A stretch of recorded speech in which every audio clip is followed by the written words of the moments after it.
Welcome back to this video. My name is Rafi Yakub right here, and in today's video I'm going to show you on how to turn on or off Bluetooth in your Windows PC. So let's see. But before we dive into the tutorial, if you find this tutorial useful and you are friendly to this channel, remember click on that subscribe, turn on the notification bell for more useful tutorial like this. So with that being said, let's get started. Right, so the very first thing you want to do is to simply come down below right here where you have your start menu.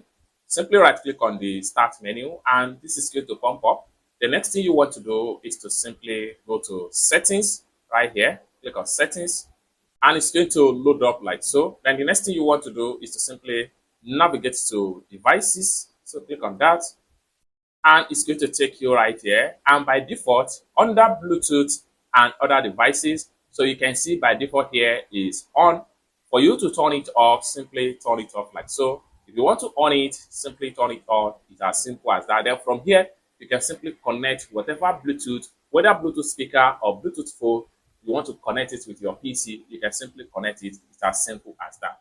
I hope you really got value for this video. If you find this video useful, give this video a big like, and also remember to subscribe to the channel for more useful tutorial, tips and tricks about Windows PC. Thank you so much for watching, and I hope to see you in my next video. Bye for now.